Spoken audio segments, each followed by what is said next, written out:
Hey everyone, welcome to Wild Woodland Lavender Farm. We're here to do the single seed challenge update. What week is it?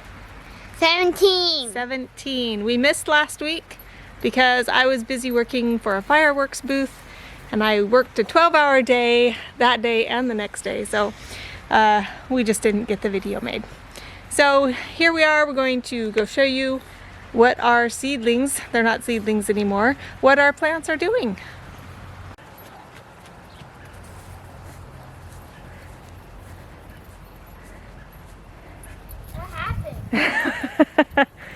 Well, I've been working out here. I've been cleaning up the arugula that's gone to seed and then all of this chard that's gone to seed. I can't even tell which is which. I know this is my broccoli. Yes. How tall is it compared to you? That's pretty tall. Yeah. That's like above your waist, isn't it? Yeah, I've been clearing this all out and I'm gonna plant. I have some plants over there that I rescued from a store. It was their last stock and they had them out for free. You could take 10 free plants each, so I just grabbed some extra stuff. But okay, single seed challenge first. You must be hot. Well, it is quite warm out, but I'm okay. Stay on. So there's no broccoli heads forming on this, but that's okay.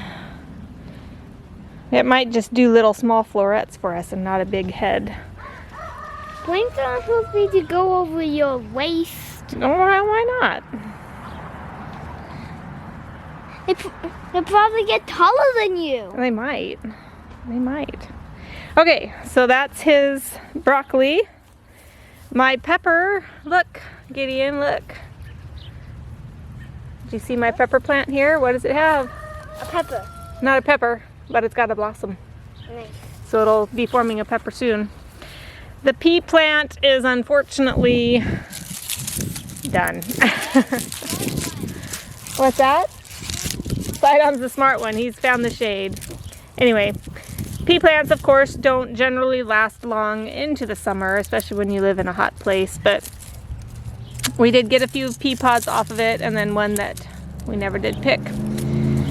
So we got about... Okay. Oh, there's another little one right there. Look at that. We got about 5 or 6 pods from this. And then over here, the watermelon. Yeah, the watermelon plant is no more. But our honeylope is doing well. Had some blossoms, although they've been eaten on. Lots of blossoms going on. And I know we have lots of bees around, so they should get pollinated. Oh, there's another little strand going off this way. So yeah, hopefully we'll get some honeylopes or cantaloupes or honeydews or whatever they're gonna be. Get some growing here soon. I got tired of all of those. You can see over there I still have some more cleanup to do. A lot of other things besides chard though. I had a lot of chard that I pulled out here, or I snipped off of the roots anyway. Just got tired of the mess and it wasn't really producing any food or anything, so I've got things to plant like these, so I thought I should probably just get to work and clear all that out, and then I can plant things that actually produce food. And oh, my comfrey needs watered. I'm gonna kind of water this area first. And yeah, a lot of these were dying and they desperately needed rescuing, but we'll get them in the ground here. Oh look, that one's already, this is a hot pepper, the Urfa Biber. I don't know what these are. I just kind of grabbed them because they were free. But I also have my purple sprouting broccoli, whatever it's called. I never did get those planted in the other garden, so I'm gonna plant those in this garden and see how they do. You can see my rhubarb plants are doing nicely. Strawberries here. I've had to water this recently because it's just been so hot out and dry. We haven't gotten any rain. So, and contrary to what it might look like. There are weeds in there, but it's really not a lot of weeds. It's mostly just plants gone to seed. So I brought you over to my other garden. That first garden there, that's our no-till garden. At least that's what the previous owner did over there, was no-till gardening. She just let things go to seed, and then in the springtime they would come back up and she'd have food without needing to plant it again, which is a brilliant idea. It's along the lines of permaculture, the food forest idea that I'm wanting to have on this farm anyway. So I'm gonna actually keep that garden as close to what her idea was for it.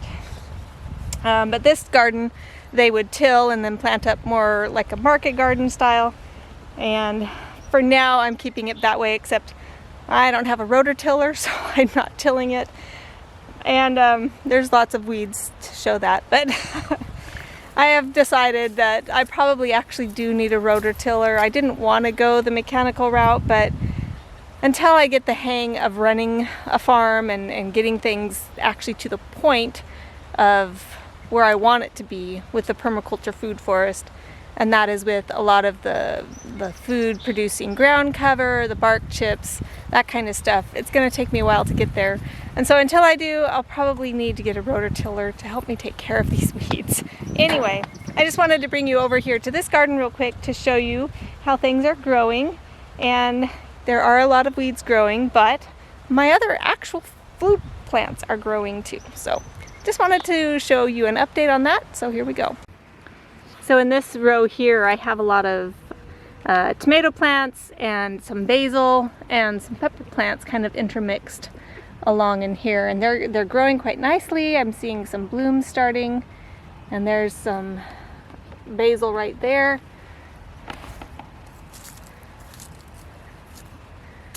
I got a potato bug eating this one right here. They don't just like potatoes. They like tomatoes too, anything in that nightshade. That one's going bye-bye.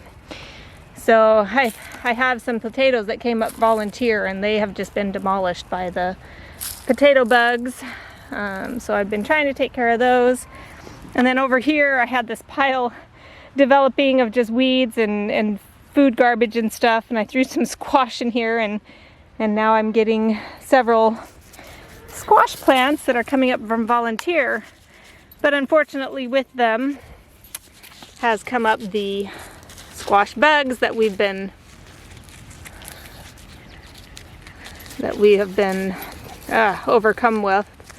And I'm trying to get these not seeds, the eggs. Oh, there were some little squash bugs there.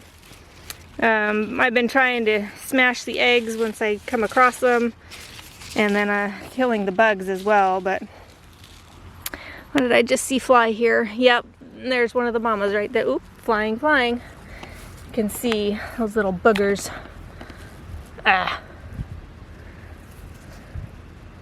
Right there. And I actually saw something. This might be a pill bug, I think.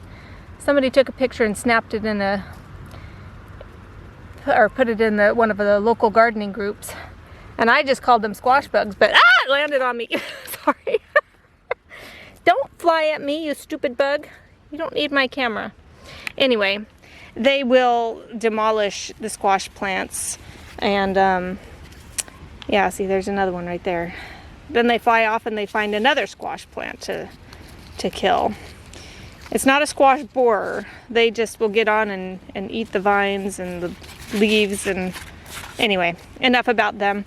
I've been trying to take care of them. I wasn't even going to plant squash this year because of them. But these are volunteer plants. So anyway, more tomatoes, more basil. And then over here, my garlic is ready to be pulled. And I've been meaning to do it. I might do it this evening. I might just do it now. I need to get my pitchfork. Anyway, more peppers. And these tomatoes are doing nicely. And then just all the way down there. And then you can see there, my artichoke plants are doing nicely. And they might be starting to bloom. I need to come out and pick some. I've already picked some, and then they just sit in the fridge, and I mean to do something with them, but then I get busy and nothing ever happens. But Here and in amongst these weeds, which I was weeding down there and I just haven't made it to here yet, but these are some purple beans that are really cool, this section. And then these are kohlrabi. Let's see if we can get the, there we go. Kohlrabi's developing nicely. More beans. And this is a cabbage, I do believe, starting to form the heads. Not very many of these beans came up, just a couple, so, or 3 or 4 in this section. So I'm gonna come in and I'm gonna plant, I don't know, some more tomatoes or peppers in there. Here's some more purple cabbage. And this is celery. It's doing pretty good. I planted a pink and a red celery, and we'll see how they turn out. They're pretty cool. More of those beans. These are probably a broccoli, but I haven't seen any broccoli on these. I haven't seen any heads forming or florets or anything yet. More peppers. Weed. These tomatoes are doing pretty good. Had a few cherry tomatoes off of one of these. I think it's on the other aisle there. I planted some basil in here. Come around to this one. Yeah, I've gotten some cherry tomatoes off of that. And you can see one of my chickens got out and pecking around in here. Evidence. Mutilating my tomatoes. This is why you don't let chickens in your garden. I didn't. She escaped. But anyway, onions here, and then I wanted to show you this especially. Check it out. I've got a cauliflower. I've got 2 of them. I've got a 3rd one here somewhere. Ah, yes, but it's not growing a nice little head. It's little separated by a bunch of leaves in there. But my first time growing cauliflower. I'm so excited. Can't wait to pick that. I should probably pick it soon, actually. So that's really exciting. And then I have been getting some broccoli florets off of this. Got a couple ready to pick, actually. And their flower heads are getting ready to open, which you can still eat them after they open, but I prefer them to be closed. So another one there. So yeah, I've just been picking a few here and there. We've got some, I think this is an early Jersey Wakefield, and that's looking about ready to pick. I'll let it go a little longer, but they're forming some nice heads in there. That's cool. Look at that one there. That's cool. So in here we just have some carrots, some beans. My peas are pretty much done. I need to come through, and I might be able to salvage some of these and save some of the others for seeds that are already old and gross. I need to weed in here desperately. These are beets down in here, and then I have some other, I think these are black beans growing here. So yeah, this section is on my list to weed.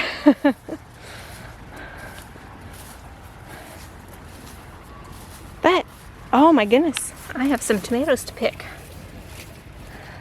They could go a little longer. They're not quite that red yet. And since we don't have to worry about them going to a store, and we don't need to pick them and let them sit on the counter to ripen, we can let them ripen on the vine. Our Marion berries are starting to ripen. There are tons of them. Our raspberries are still producing some, but that heat wave that we had a week and a half ago just really came in and cooked things. And as much as cooked raspberries taste good in a jam or whatever, raspberries cooked on the vine just are not as tasty. But you can see we still have, oops, come here. We still have some that are gonna be good for snacking on. It's just a lot of them I couldn't pick them either because I was working busy, so with the fireworks booth. Just one more quick little update and then I'll let you go. We have here my rhubarb plants. I brought them outside and the sun dried up a lot of the first leaves that they had, and I didn't know if they were all going to survive, but I'm having all these additional leaves now popping up from the crowns. So with all of these that are left and didn't die out, I have about 20 or 22. See, even right here, these aren't green, but they're still part of the rhubarb there. I think all the ones in this one died, but anyway, I have about 20 to 22 rhubarb plants that I'll either sell or plant out in my food forest, because I think I'm going to add them along with my blueberries and eventually another crop. Add them to my lavender as being one of our cash crops. But then also, you can see here I had one of my lavender plants transplanted to this pot, and then look what started coming up. Anyway, this one died, but some of the seeds of the loofah sponge that hadn't come up, and I thought that they weren't viable seeds anymore, well, they popped up, and so I have four extra loofah sponges now, sponge plants, to get in the ground. So I just thought that was funny. I was watering my lavender, just going along, and all of a sudden these loofah sponge starts popping up. And I have a little visitor in my greenhouse. It's always in here when I come to water, and it'll hop out just to say hi. Well, that'll do it for week 17 of the Single Seed Challenge update, and a little garden update on top of that. Thanks for joining us here at Wildwood and Lavender Farm. We'll see you next time. Bye.